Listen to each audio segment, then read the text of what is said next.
So I want you to tell us, how do these traffickers ply their trade? Great. You know, they use different modus operandi or different methods to get their victims. One, there's a new emerging trend called spousal trafficking or romance trafficking. What is spousal trafficking? People use the social media, the Facebook, internet, and TikTok, and the rest. They see a beautiful girl, and they propose love. And unknown to this poor girl, think that, oh, this guy is interested in me. And through conversation, they invite them maybe to come and visit them in Nigeria. I'm only using Nigeria as an example, to come and visit them in Nigeria or any other country for that matter. They only arrive there and realize that they have been captured. They have been seized. And they use them either for sexual exploitation as a prostitute, and they collect this money, or they demand ransom. But recently, 2 Ghanaian ladies were sent to Nigeria.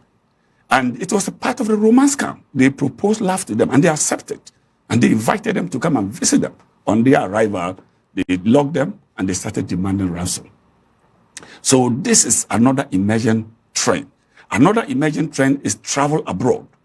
Sometimes you'll receive a message or a call from a close friend, either schoolmates, either somebody who is very closer to you, either your church member or somebody within your locality. And they'll tell you that, oh, I'm in Canada, I'm in France. And there is an opportunity in this company A or B. They want people. So if you are interested, the total cost is about 90,000 or 80,000. But the company will pay half of the cost. So if you can raise 45 or 40,000, I can help you come. The question is, why will the company pay half? That is the question. Just to entice you.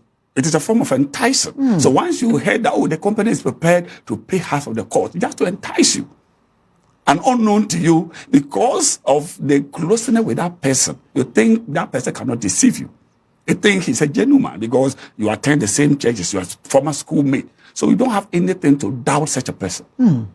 So maybe after you have raised the money, you inform him, oh, come to Cote d'Ivoire. We have an offices there to facilitate your travel documents, or come to Nigeria. On arrival, they take the money, seize or confiscate your passport, everything. And they now force you into an internet trading called Killnet. Let me emphasize that Killnet might not be an illegal business, but people, there are unscrupulous people who are using that company to traffic people to other West African countries. And we have countless number of Ghanaians in Nigeria, Cote d'Ivoire, Burkina, even some are in Liberia. Some of them, their parents or their family think they are outside the country, but they are languishing in West Africa. That is another form.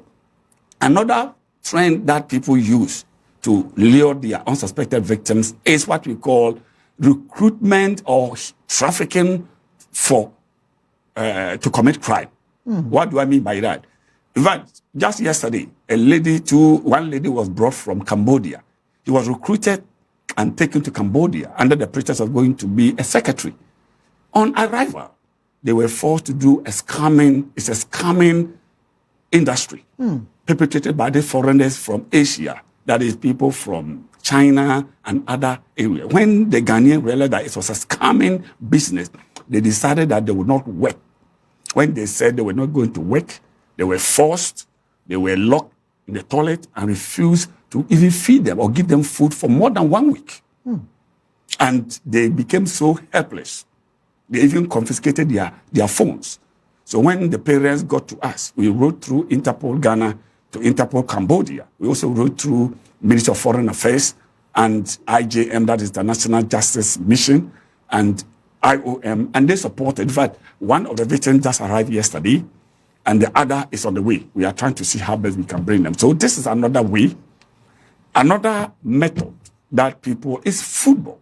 People are using football to traffic unsuspected victims. They will tell you that, oh, there is a club in Europe, there's a club in Saudi Arabia, there's a club here. So they can facilitate you to join the club to play. On arrival, you realize that there's no club, nothing, you are stranded, everything is taken away from you, and you are being exploited.